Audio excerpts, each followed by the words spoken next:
I'll go home as a beggar and never be your wife. Hi, I'm Mary. And I'm Katie, and this is The Housewife Did It. True Crime Edition. If you like our show, you can like, subscribe, share with friends. I was talking to one of my friends who is a listener, and she was telling everyone else, highly recommend, and that's what you should also be doing.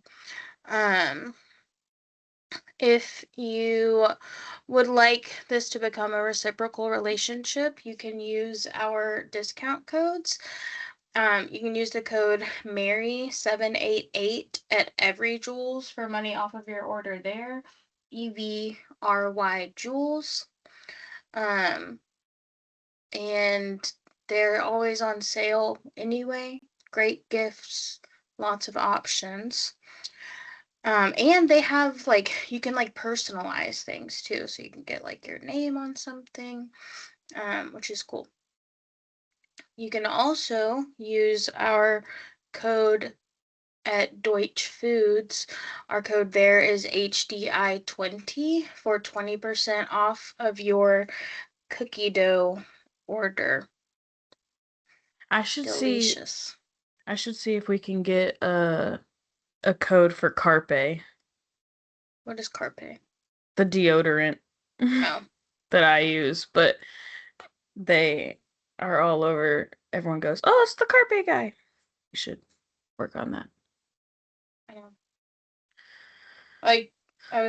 Somebody was asking me where I go for my online therapy, and they're like, "Oh, I've heard about that on my podcast," and I'm like, Yeah. how do I facilitate that? And I Yeah, asked my please. therapist, "Can I have a discount code?" Yeah, please. All right, you ready? Do you have real-time true crime? Yes. Okay, before that, I was just gonna say this is I have no shame begging. We're 30 followers away from 200. Once we have 200 followers, we can On do Instagram. on Instagram, not on Threads, so sorry. Once we have 200 followers, we can do trial reels, which means we can reach people who do not already follow us, and see us on their page. So, if you're not following us on Instagram yet, please do that. Send it to your friends. Whatever you can do to help us hit that 200, that would be great. We would be so thankful. Thanks. Now I'm ready. Real-time true crime. In Biddeford, Maine, you'll never believe this, ICE shot a man. Mm-hmm. Johann Sebastian Duran Guerrero, a Colombian immigrant, was fatally shot by ICE. I think it was exactly 10 days ago. Yeah, I put it in the I put his family's GoFundMe in the caption of our last episode because when we recorded our last true crime episode, this had not happened yet, but by the time I posted it, it had. So Johann was legally authorized to work in the country, but ICE was staking out a building where they believed a person with a removal order was living, and they attempted to stop a white car from leaving the building.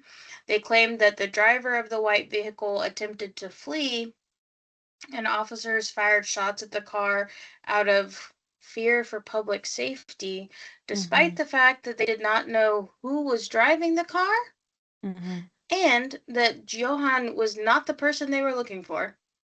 Also, despite the fact that shooting someone who's currently operating a Driving vehicle away, is a danger to public safety because right? they And can't stop the car. it's so it's just every other time they're like, well, he was gonna ram us, and now somebody's driving away and they're like, well, he was leaving. Yeah. Stop. which is like a stupid thing for them to admit, because that's, again, not how, like, what's the word? I don't know. Like, there is a world where you're allowed as a police officer to shoot a person if you are in imminent danger. But by, like, saying out loud that you were not This in is imminent not part danger, of that training. Yeah. like, feels stupid to say, Yeah. but also, I guess, like, we know video is going to get out, so I guess maybe they were just trying to get ahead of the fact that, like, it was going to be pretty clear. Yeah. I don't know. I just choked on my own spit. Oh, no. Neighbors have obviously been, like, really rocked by this murder, but some of them are pointing out, like, this area is, like, an area that is highly populated by Hispanic residents, and that they have mostly felt safe up until this point. And so it just kind of, like, was, I guess, a wake-up call for them that, like, even in their town where they are not almost all, but, like, I think it was like 22,000 residents are Hispanic, and, like, most of them were born here. But, like, somebody said, like, it just makes you think, like, what are all they said was, we saw a white vehicle, we tried to stop it. They're like, what are the requirements? What are you stopping them for? Yeah, I mean, I think it's obvious the requirements are being brown. Yeah. Anything else? Nope. His 3-year-old daughter was in the car in her bluey pajamas. And watched her dad die. They also handcuffed him after he was dead. And then I have 2 more. I think in the midst of ICE murdering people, we should not forget that they're following the rules of our police that have been doing this forever. Police in Madison, Wisconsin shot and killed a man named Corey Ruiz, a black man, in the middle of an intersection because they were looking for someone who was reportedly stealing bikes. We don't know if that's this person because he's dead now. I do believe that he had a knife, but I mean, 5 cops on one dude, you probably didn't need to fire a bunch of shots into him. If you've ever heard someone talking about bringing a knife to a gunfight, it's yeah. not adding up. In the video, the female cop is, like, yelling, like, taser, taser. And I was telling Billy, like, I can't decide, because you are supposed to, like, announce if you're gonna tase someone. So I couldn't tell if she was trying to, like, say, like, I'm about to tase, or if she was trying to tell her coworkers, like, use your taser, not your gun. Chill the fuck out. Yeah, that's not what happened. So that was this week. And then I just saw that last night, Austin, Texas police shot and killed a 17-year-old black kid because someone called the police on him for being at a playground and touching his waistband. And they, within 20 seconds of the police officer opening his car door, this kid was dead. Police fired over 20 rounds at him. And when they went over to his dead body, they found that all he had was a water bottle. So, just a reminder that so think about the number I of things sucks, you could be but doing. Grabbing at your waistband, pulling your pants up, putting something in your pocket, taking something out of your dick, pocket. but that's still not a deadly, like, come on now. I'm like, I just But think, but if his waistband was closer to his knees where you could see it, you would have a complaint about that too. That he needs to pull his pants up. Yeah. And he can't put his hands on his pants. And, like, this has always been, like, the culture of police with black people, but it's, like, just getting so much like quicker, it feels like. Like there is no hesitation ever anymore. We just shoot through the windows of a moving vehicle without knowing who's in the car, except reports are that they knew there was a child in the car for Joanne. And then we just shoot kids on a dark playground without like checking anything. So, point being that police officers and ICE officers are criminals. That's all. Ooh. Yeah. All right. You ready? I'm ready. Okay. So, we're going to start with a set the scene for you. Not of the crime, but of something else. Oh, so I want you to picture you're in an acting class. Okay. We're going to play a game. Okay. You're in an acting class. It's time to start practicing accents. Okay. Please don't make me. What, you don't have to actually do the accent, but like if you were asked to do a Boston accent, what do you think you would say? Coffee. Okay. Boston. Pahk the ka and the cahpahk. Mm-hmm. British. You might say Governor. Okay. Pip pip cheerio. Mm-hmm. A southern accent. Oh, I could say anything. Yeah. Bless your heart. Yeah. New York. I want to see if we get any of these the same. I know it's like that, like say the same word intuition test. I don't know for New York. New York, I was thinking, hey, I'm walking here. Sure. Alaska. I can see Russia from my house. It's just Sarah Palin. I think Australia has all the good ones. Right. Any ideas for Australia? Good day, mate. Mm-hmm. Put a shrimp on the barbie. Naur. Mm-hmm. Naur. Oi. A dingo ate my baby. You know? I was like, oi with the poodles already? Where's she going with this? Well, you know, like the Aussie, oi, oi.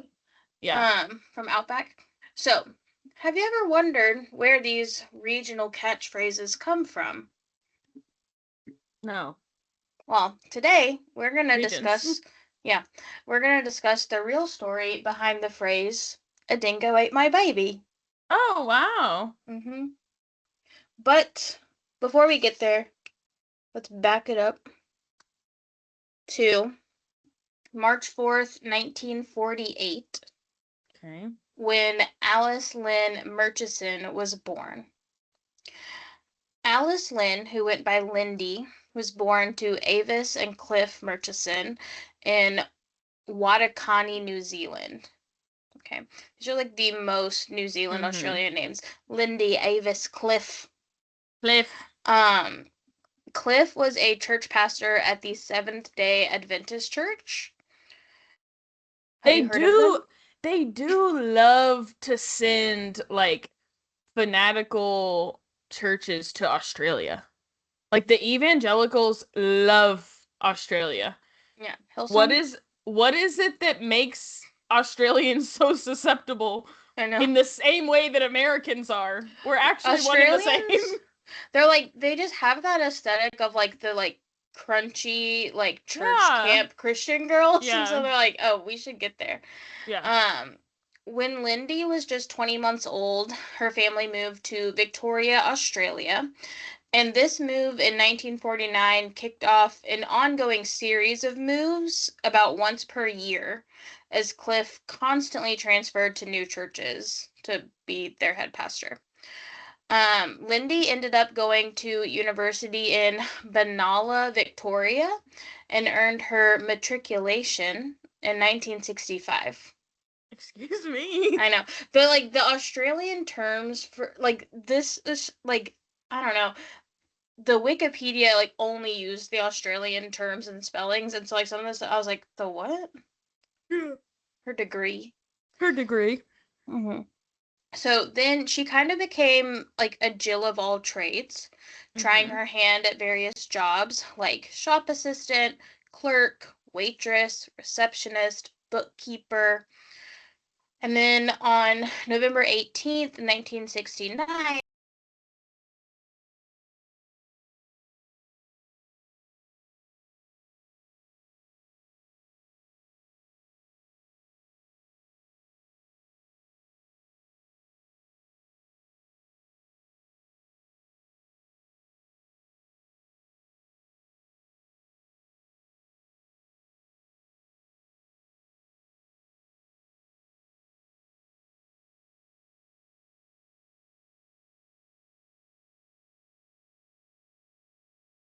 an Adventist pastor Okay.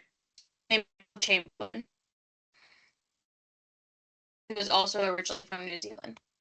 Huh. They're keeping it within the Seventh-day Adventist family. So she grew up a Seventh-day Adventist. Yes, her dad was a pastor. Now Okay. she's And married to a pastor. cool.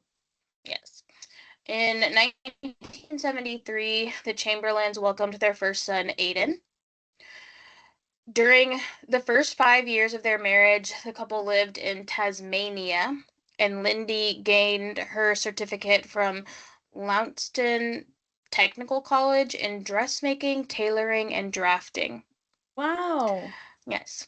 Afterwards, the family moved to Queensland, and in 1976, Lindy gave birth to their second son, Reagan. Much like her childhood, the start of Lindy's motherhood was marked with constant upending and moving around. After Reagan was born, the family moved to Innisfail and then to Mount Isa. Lindy was, by all accounts, an excellent homemaker and a loving mother.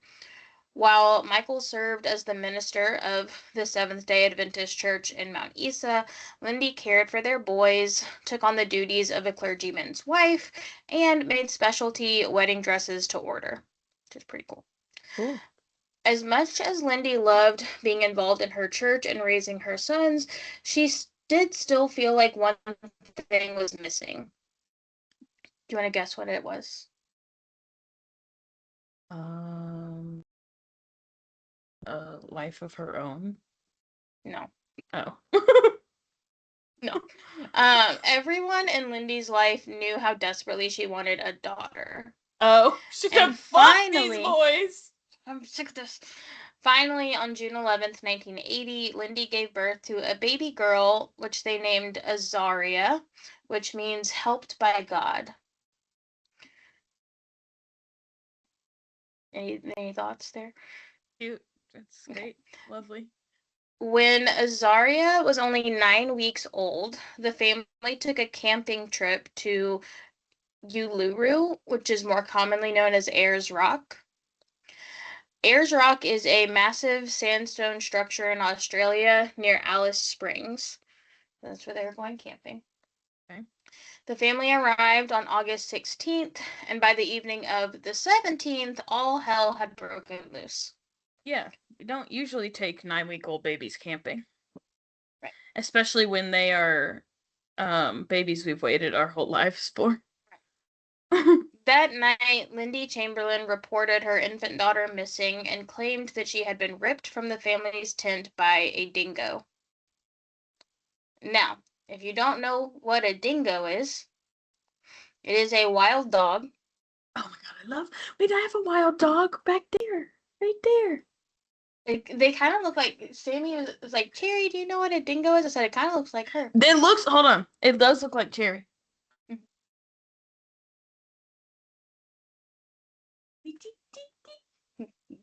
That looks more like a hyena. Wild dogs are some of my favorite at the zoo. That looks like a hyena. A little bit, but it's not. It's a wild dog.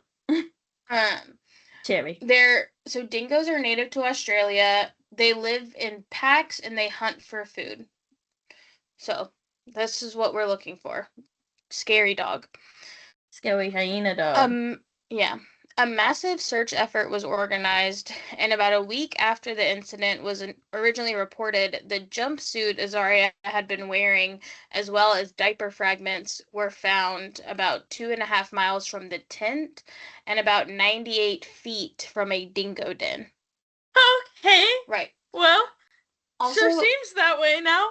yeah, going Also, back to this the better be my Wikipedia thing. thumbnail. Me and my dingo. Well, you don't get a thumbnail for true crime. Oh, duh. What was I gonna say? Oh, also on like the Wikipedia, it only referred to diapers as nappies, so it was like the nappy fragments, and I was like reading it as like nappy, like an adjective. Yeah, the nappy fragments. I was like, what? Yeah. What? So Azaria was not found with the outfit, nor was the matinee jacket she had been wearing over it. So they asked like what she had been wearing, and the mom said like a onesie, a jumpsuit, and a matinee jacket. They found everything but the jacket. But the blood staining around the neck of the jumpsuit did indicate that 9-week-old Azaria was likely deceased. She's only 9 weeks old. From the can't fight wild dogs yet. From the first report of Azaria going missing, her parents were adamant that she had been taken by a dingo. In fact, Uluru Chief Ranger Derek Roth had been asking for support from the Australian government for years in handling a dingo cull in the area of Ayers Rock. Roth's reports noted that the dingoes had become increasingly aggressive and were sometimes approaching and biting people, which he viewed as an imminent threat to campers. For 2 years, he anticipated a potential tragedy, and now a family was living it. As much as we want to judge them for taking their baby camping in the first place. Right. Mm-hmm. Right. On December 15th, 1980, the first of several inquests was held in determining the manner and cause of death for Azaria Chamberlain. The Alice Springs magistrate and coroner, Dennis Barrett, supported the findings that Azaria Chamberlain had been taken by a dingo. However, the Supreme Court quashed the findings, it's an Australian word, I guess, and ordered a second inquest in December of 1981. While they agreed that Azaria was likely taken by a dingo, they believed that her body was disposed of by, quote, by an unknown method by a person or persons name unknown. Okay. They were like, sure. So it's like a tag team between the dingo and the people. Right. They were like, sure, it's likely she was taken by a dingo, but by February of 1982, an indictment was presented to the Supreme Court, and in September 1982, the family's yellow Holden Toronto was seized. Lindy Chamberlain was then charged with the murder of her daughter, and Michael Chamberlain was charged as an accessory after the fact. In this inquest, investigators looked at ultraviolet photographs of Azaria's jumpsuit and found that in addition to the blood around her collar, there was an incision on the neck of the jumpsuit itself, which was conclusive with a cut throat. They also found an imprint of a small adult handprint on the outfit, which was visible only in the photograph. Because how uncommon is it for someone to be holding a 9-week-old baby? Yeah. That would be crazy to touch your child. Crazy. The Crown had a pretty elaborate idea of what happened to Azaria. They believed that on the first day of the trip, Lindy cut her daughter's throat in the front seat of their family car and then hid her body in a large camera case until she could come up with an explanation. Or like a plan. Mm-hmm. In the meantime, or I guess like come up with an explanation of why she was missing. Sure. To tell the public. In the meantime, she went back to her family around the campfire and fed her sons a dinner of baked beans from a can. Finally, she went into the tent and called out that a dingo had taken their baby.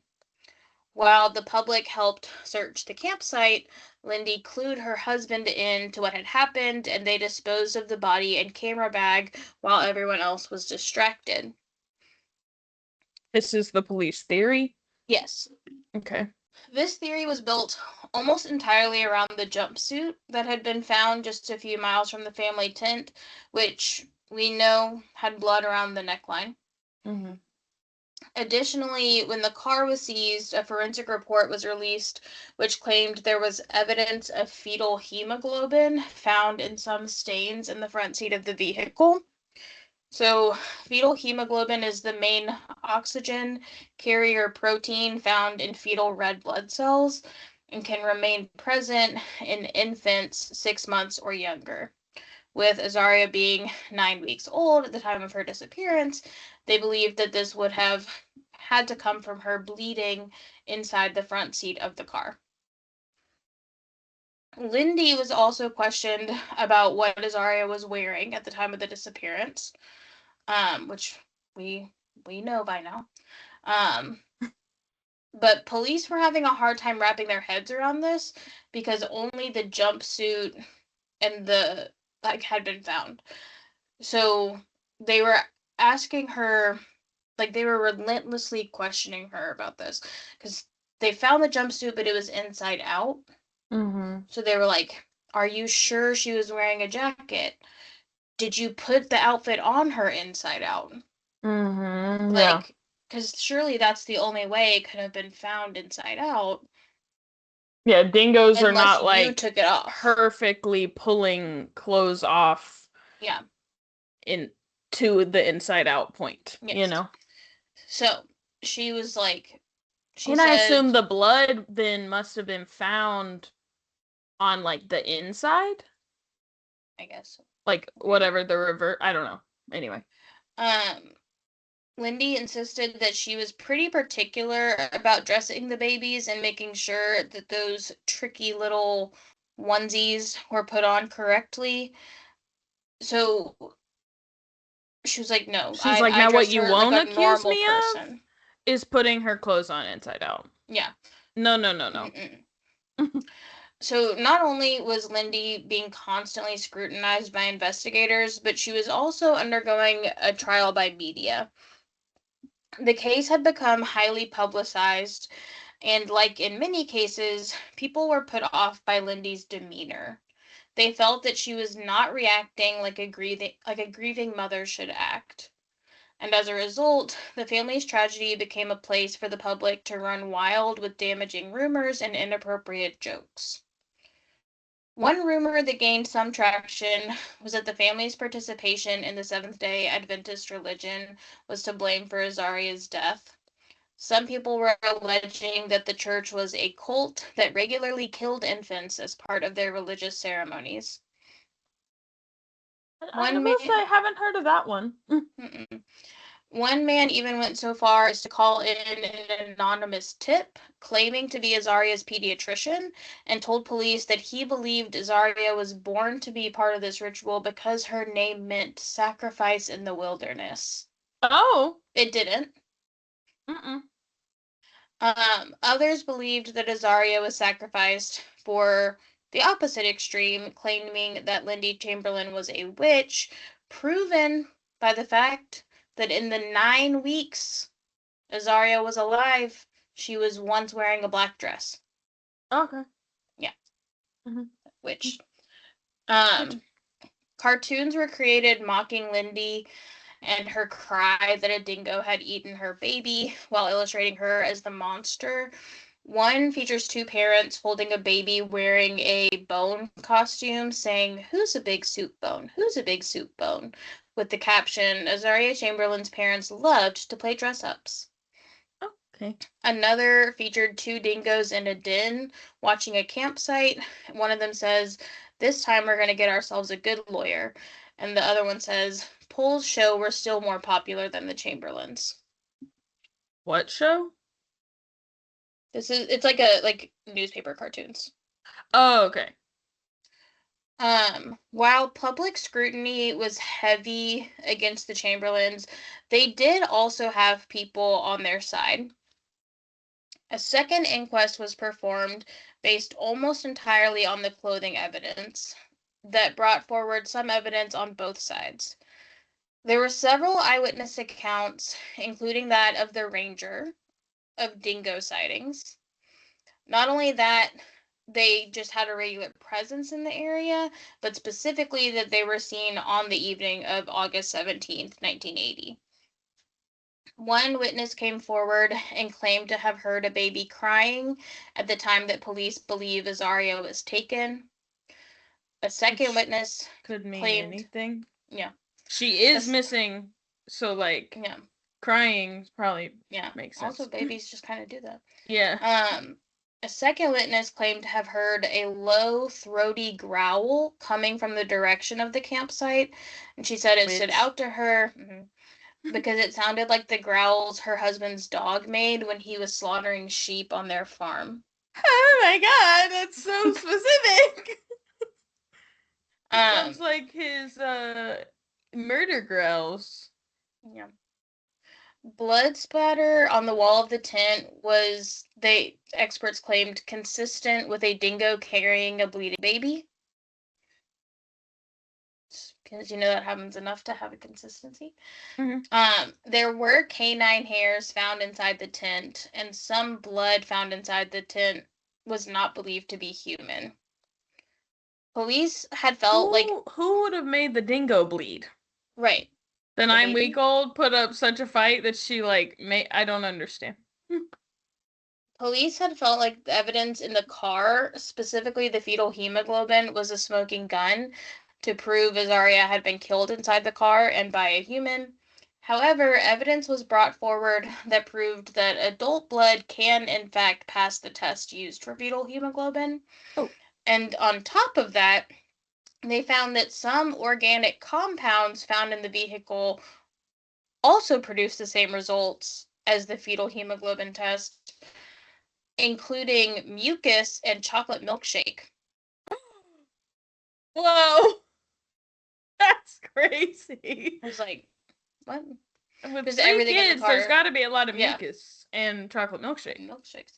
Yeah. In the trial, a dingo expert pointed out that dingoes can tear through material as tough as a seatbelt.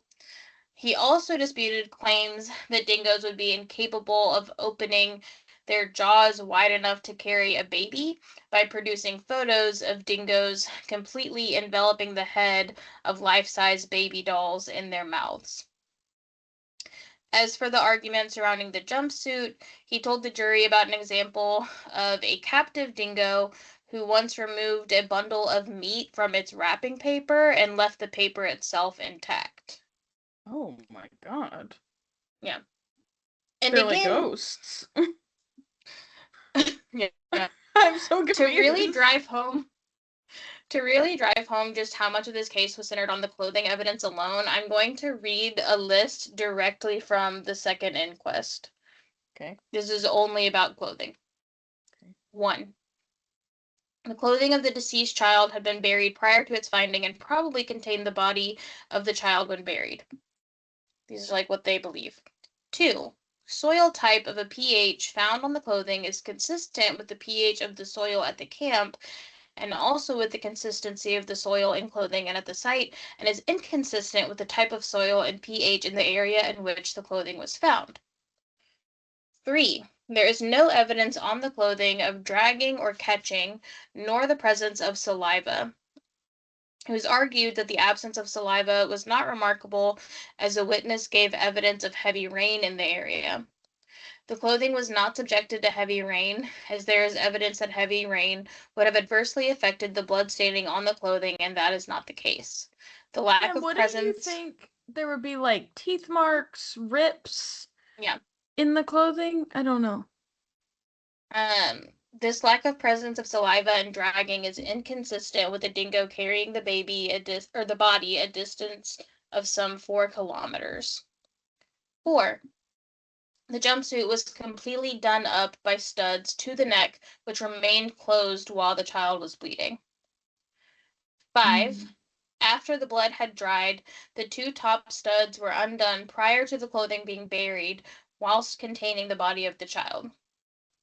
6. There is evidence provided by fluorescent examination to suggest the presence of a palm print of a small adult right hand and some evidence of the presence of a left hand caused by a person holding the child when that person's hands were contaminated with wet blood. 7. Single holes and indentations which appear in the clothing could be consistent with teeth marks of an animal, but the absence of tissue stains in conjunction with those holes make it inconsistent with an animal holding the body of the child. The evidence clearly establishes that the clothing has been cut and in places torn by a person or persons, and in particular, the cut on the collar was made after the bloodstaining had occurred. It was argued that one area of damage in the general area of the elbow may be consistent with an animal tearing, but the evidence is very strong that such a tearing by an animal would be inconsistent because of the lack of evidence of the presence of tissue staining, which would inevitably be involved if an animal had caused the damage to the clothing. 8. Vegetation contamination on the clothing is inconsistent with vegetation found at the scene and inconsistent with the likely contamination which would have occurred if the clothing with the body in it had been carried by an animal. This supports the view that the vegetation contamination was caused by human intervention.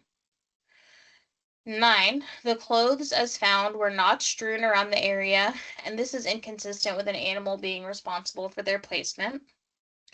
10. The clothing was found adjacent to a path near the base of a rock and adjacent to a dingo's lair. 11. Scissors were found in the Chamberlain's car on which there was present human fetal blood staining on the cutting edge on the hinge areas. There is evidence to support that when comparable scissors are used to cut through blood, that blood would be deposited on the cutting edge. And an inference can be drawn that these scissors were used to cut the deceased clothing. There is no weight to the argument that the subject scissors were unable to cut clothing, as this was after the stud had been removed from the scissors to enable certain tests. So, despite the prosecution's arguments being based on circumstantial evidence, and despite the fact that much of that evidence was disputed by expert testimony, the defense's case was rejected by the jury. On October 29, 1982, Lindy Chamberlain was convicted of murder and sentenced to life in prison without the possibility of parole. Michael Chamberlain was found guilty as an accessory after the fact for helping to cover the crime and was given an 18-month suspended sentence. So they had not found, all they had found was the clothes. They had never found, or they had not found her body or Right. the camera bag, you said? Correct. Okay. The prosecution's theory in the second inquest, which the prosecutions had been based on, was that Lindy had gone to the family tent and changed her clothes. Oh God, I can't talk. Changed her clothes, settled her oldest son in the tent, and then took Azaria to the car. They claimed that she then used scissors from the car to cut Azaria's throat, puncturing either her carotid arteries or jugular veins, and then waited for her to die, even though blood evidence in the car did not match those types of wounds. Yeah. Like there would be a lot more. Right, yeah. Yeah. This is when they believe she hid Azaria's body in the camera case and returned to feed her son's dinner. One camper said he saw Lindy shortly before her crying out that the dingo had taken her baby with both Aiden and Azaria, and then not long after, only with Aiden. Okay. Huh? He was like, the baby was gone. It just vanished. The coroner had surmised that the Chamberlains knew dingoes were in the area and used that to their advantage.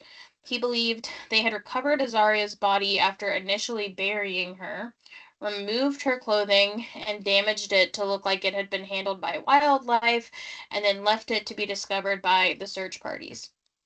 Lindy, however, claimed that she had only returned to the tent after hearing Azaria crying, and halfway there, she saw a dingo struggling to come out of the tent. She said she couldn't see the dingo's face, but she called out to her husband that there's a dingo by the tent, and then when they checked inside the tent, Azaria was missing. She said they tried to follow the dingo, but they lost it. And after Michael and Lindy alerted authorities, police detective Sergeant John Lincoln found large paw prints and blood spots a few meters from Azaria's cot, as well as outside of the tent. 9-week-old sleeping on a cot is another issue we'll have to get to. I'm so sorry. What is happening here? Yeah. The most prayed for baby of your life, and you're like, yes, let's take her to dingo infested woods and have her sleep on a cot at 9 weeks old, and we're gonna walk away. Yeah, maybe if she had been in a crib. Yeah, this wouldn't have happened. In a house, even. Sure. The amount of blood inside the tent was disputed by witnesses, with some claiming to have seen a 6-inch by 4-inch pool of blood inside the tent, and others claiming that there were only a few drops. Who are these people? Like search party people? Yeah. Like, okay. Yeah.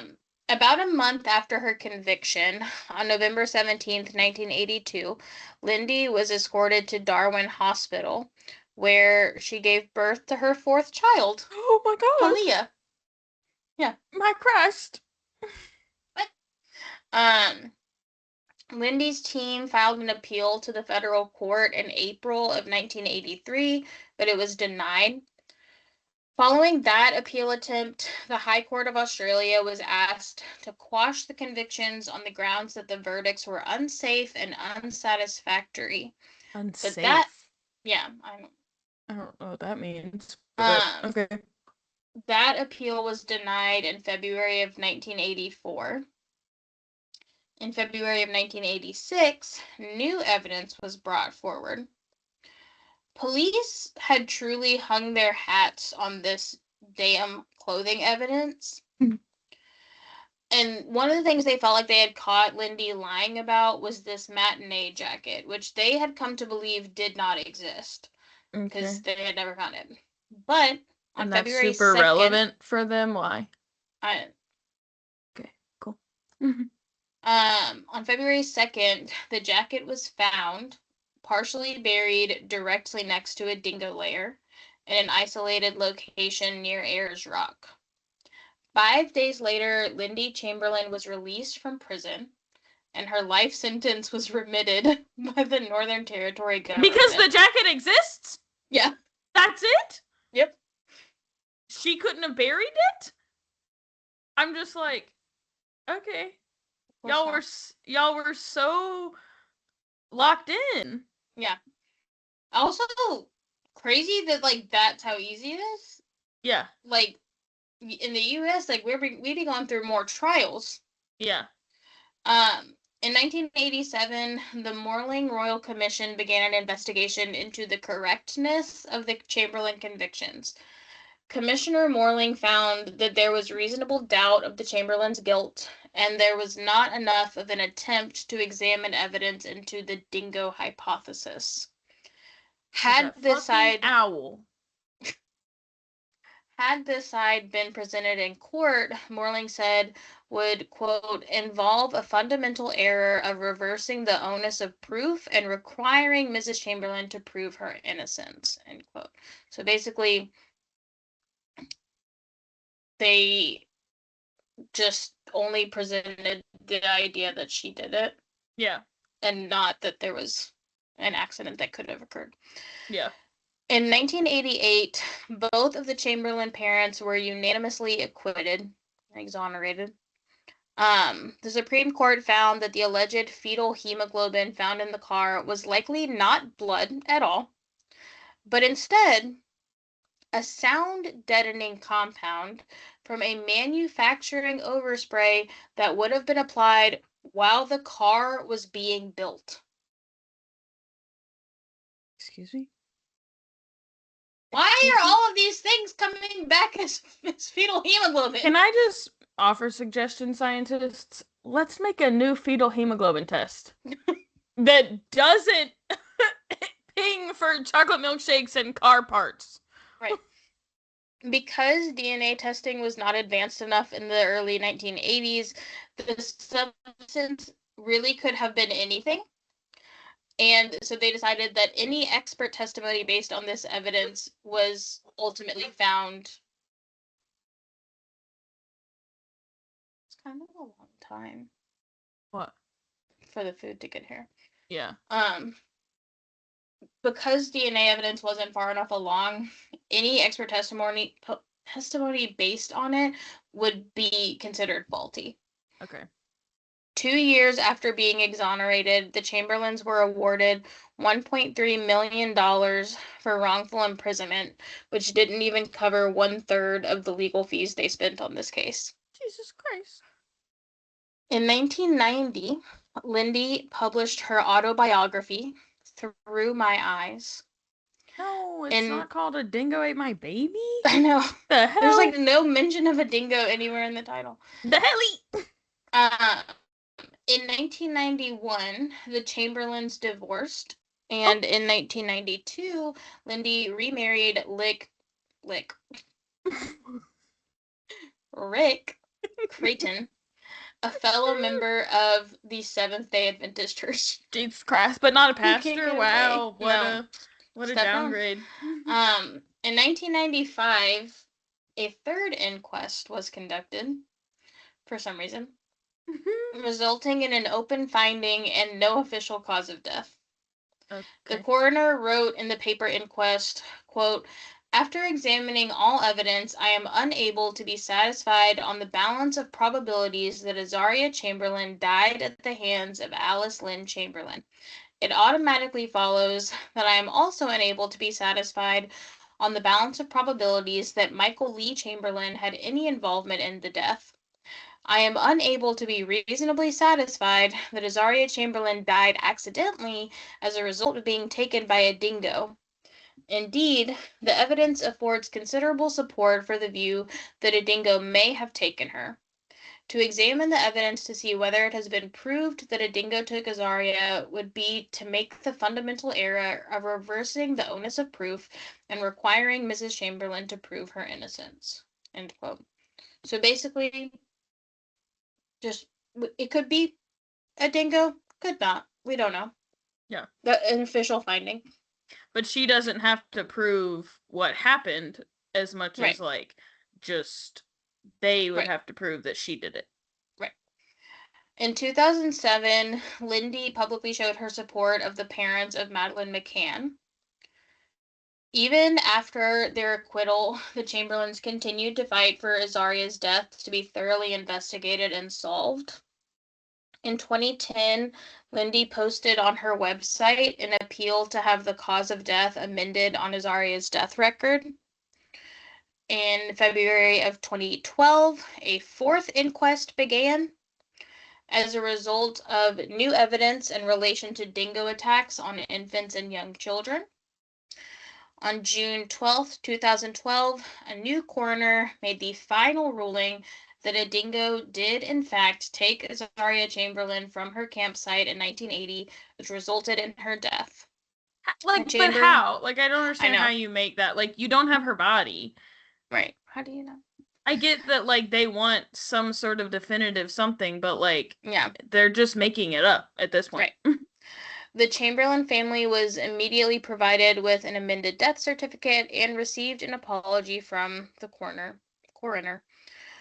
Despite the fact that these parents were exonerated and that the court of law found that a dingo did in fact kill their child, the family's tragedy continues to be mocked in the media, in shows like Seinfeld, and in modern cartoons. Again, like newspaper cartoons. One newer newspaper cartoon shows Lindy Chamberlain holding hands with a dingo in a shirt and a tie. One shows a woman serving a roast dinner, assumed to be a baby, to two dingoes who kind of look like they're in blackface. Oh, And you can buy that one on Redbubble. oh, nice. Cool. I also found one that showed two small houses side by side, one called Ed's Dingo Farm, and the other said Doreen's Nursery with the caption Trouble Brewing. Oh. So, like, despite the fact that they, like, said a dingo really did eat this woman's baby, like, it's just still a joke.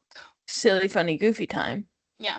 I need to show you, like, the idea that these somehow look like dingoes in blackface is kind of crazy to me. But, like, that's the only way I can describe it. He does have a No. black. No. You'll understand what I mean when you see it.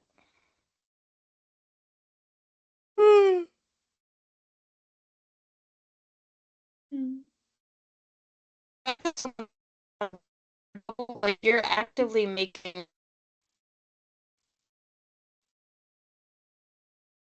I don't know what you just said. Oh. I said the fact that people are selling them on Redbubble, like, you're actively making them in, like, 2026. Yeah. Oh my god. Yeah. No, yeah, no. Those are blackface dingoes. Yeah, no, for sure. For absolutely sure. Well, okay. That's it. So you sound like you might think that a dingo did not eat that baby. No, I just think the end result, like, on a technical level, has to be inconclusive. We do not know. Like, I just think it's crazy for a coroner to say, like, yep, officially official, dingo ate that baby. How the fuck do you know that? Right. That you haven't even found that baby. Right. That baby could literally be alive for all we know. Like, being raised by dingoes. They could have hid the sure, or they hid the, like, dingoes saved literally the baby. all you found was clothes. So, like, I think probably, I certainly think there's not enough to convict those people. Yeah. And I think probably a dingo ate the baby. But unwrapped it like a packaged meat, I guess. Yeah. Yeah. But I just am like, I don't understand how, like, with no new information 30 years later, you can be like, yep, for sure. Like, I think they're just, like, doing the family a favor. And that's, like, fine. But I don't know. It just seems weird to me. And, like, also, I feel like the way that, like, the jumpsuit is described makes it sound like it's in this, like, pristine condition. But, like, this is the jumpsuit. Okay, yeah. It's, like, a lot of blood, first of all. And it certainly has holes in it. And then this is the jacket that they found a few years later. Yeah.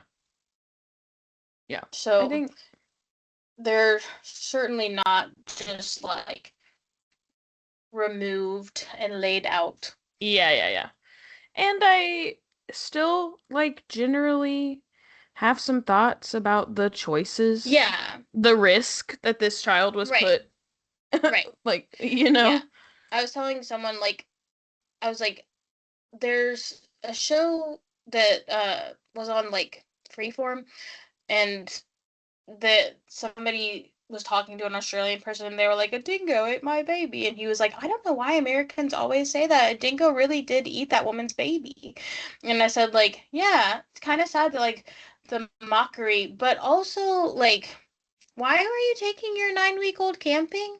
In a tent in dingo territory? Like, right. Especially if this is something that was, like, common knowledge, people knew dingoes were out there. Like, I just don't understand. In Australia? Yeah. But whatever. Absurd. Okay. Good job. Thanks. If you too are appalled by the blackface dingoes shirt, you can buy one of our shirts instead. Mm-hmm.